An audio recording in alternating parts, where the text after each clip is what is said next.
Hi everyone, it's Don and I hope you're having a fantastic day. Well, we had the Governor DeSantis pushing to say cruise ships open, should start cruising. The travel agency said, hey, it's time to start cruising. Everyone was saying, hey, where's your guidelines for conditional sailing? CDC, what's going on? Alaska's saying, hey, we need to come up with something. Cruise ships are saying these are outdated. And then the CDC came back and said, shut up.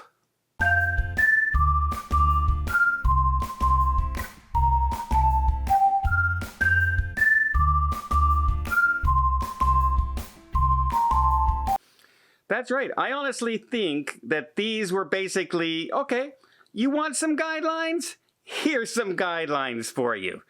And they are completely obsolete. In fact, they contradict their own guidelines that they have out there. And how do they do that, they say? How do they do that?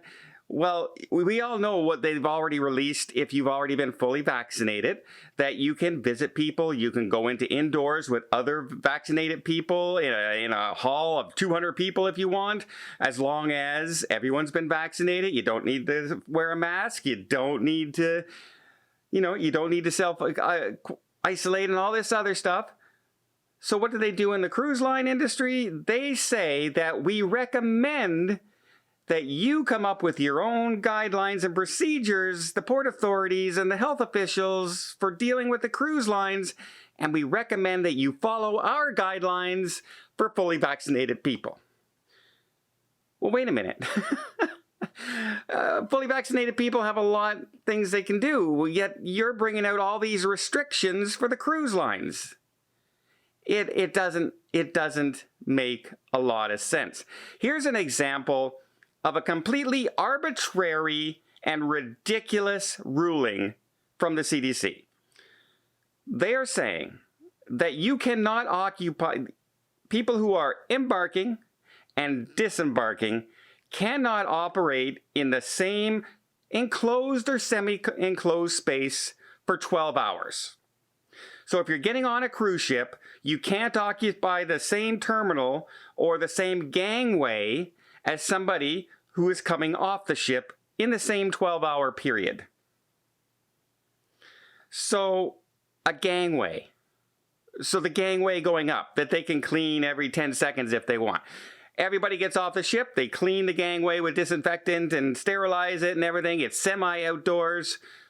And then they put people on the ship. That's not good enough. You have to wait 12 hours. Can you go to any airport in the world and tell me where they're waiting 12 hours between flights to use a gangway out to the plane?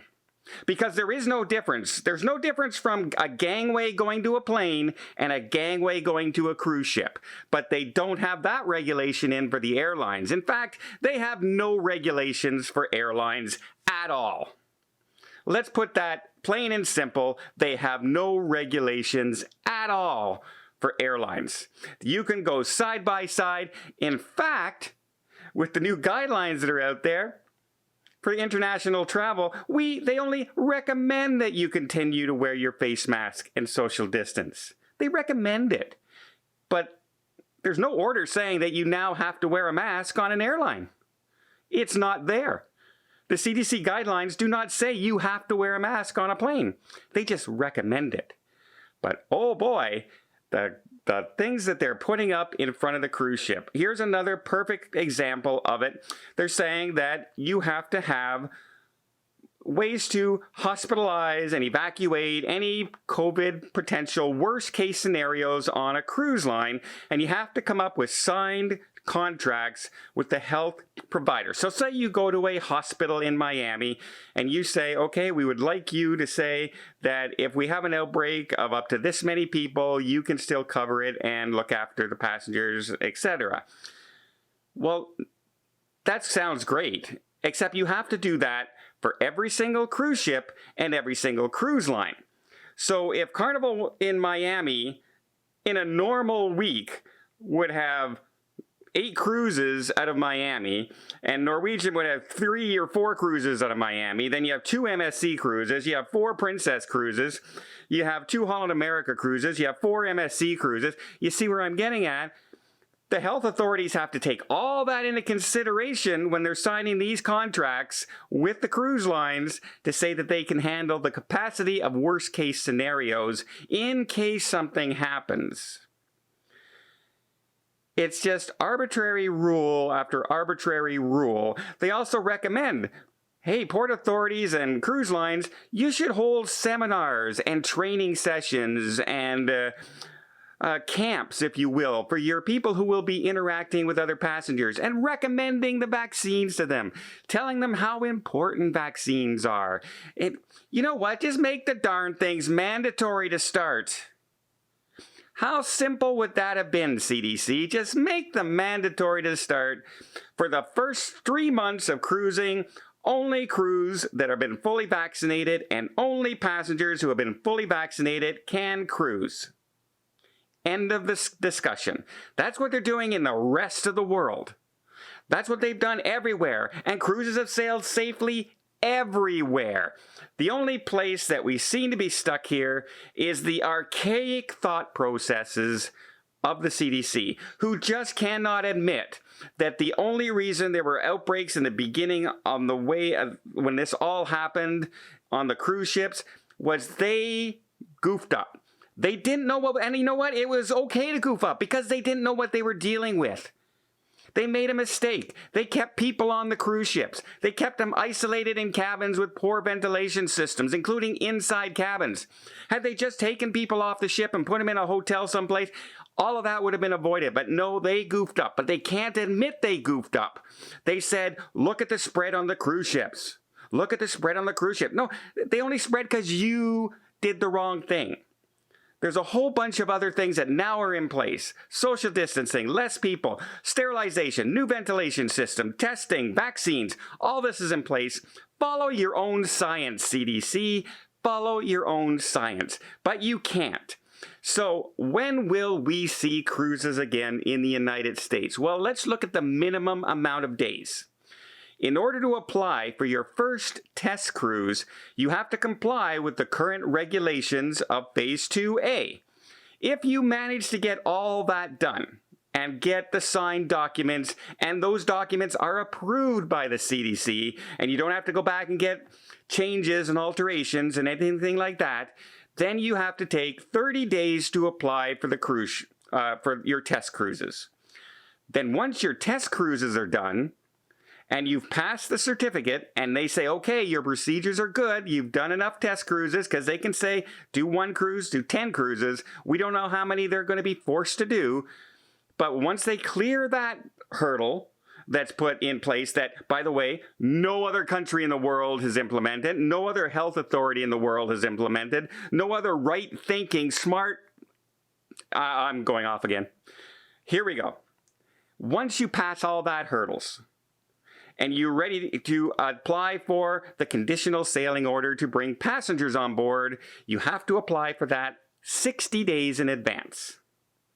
So, if you were to apply today, and you get your test cruise approved in 1 day, and then apply for your 60-day thing, it's a minimum of 90 days before you can see your first passenger sailing crew with passengers. So we have April now, May, June, July. We're talking August. The earliest you will possibly see cruises in this new framework is July. You may see some test cruises, but you will not be able to go on them unless you're a volunteer. Good luck with that. But, yeah, July. Ending of July. And that's only if you do it today, get approved in 1 day. So in realistic terms, we're looking at September, October, November, if they continue to follow these procedures. But here's how I actually think it's going to play out. We all know they have the state of emergency order in place right now. It ends in April 21st. They're going to extend that. They will not end that right now. They're going to extend that there's still significant increase and significant death toll that they're not going to lift that right now with COVID. So they're going to extend it for another 90 days. So April, May, June, July 21st. July 21st, United States will be fully vaccinated and travel will be going all over the place. We'll be in the middle of summer. Cases will be way down and they will let that order go, which basically eliminates everything the CDC just put in place for the cruise lines. Because once that emergency order goes away, the framework disappears, because that's part of the condition that of one of the ways they can release the cruise lines from this framework for sailing is if the emergency order is taken away. And I think that's exactly how it's going to play out. So if you're a cruise line, do you start jumping through all these hoops and signing contracts with all the health officials and having to stagger your ships, disembarking and embarking by days in order to clear up a gangway that same people can't go on and off in the same 12-hour period? Or do you just say, you know what, we're just going to ride it out and we're going to go sail other places? I think that's what you might start seeing. But we'll see. The cruise lines are saying all the right things right now. We're encouraged. We're looking at the orders. We hope that we can work with these orders. But let's face it, this is exactly not what they wanted. Richard Fain, Royal Caribbean, last week said, I'm really worried that the guidelines from the CDC are going to be completely outdated when we get them. And guess what? They are. They don't take into effect their own orders that they just released for international travel and fully vaccinated people. They don't even take their own orders into consideration when they release this. I guess somebody wrote this in December and they finally decided to release it in April. So yeah, and you know what? Here you go, CDC. If you want to debate me on this, I will debate you on this. I'll challenge you. Bring me on a podcast with you, put me on Zoom with you, and answer some honest questions that I directly add to you. And please, if we ever do this, don't say, well, we can't really answer that question because it's an interdepartmental decision and I don't feel comfortable answering those questions. Because I have some questions. And I think after hearing these orders, there's a lot of people out there that have a lot of questions as to why cruises are completely different than anything else in the world when it comes to the CDC. I'm sorry, it's not a good month. This has not been a good month so far. I am very, very frustrated. And I think a lot of people in the United States are too. But I honestly think the CDC backed themselves into a corner and they don't want to admit they're wrong and they don't want to admit they mishandled things. And this is their only way to say, you know what, we're not going to let cruises go because if they sail safely and nothing happens, we look like fools for keeping them closed for a year. And guess what? You already look like fools. So that's not changing anything.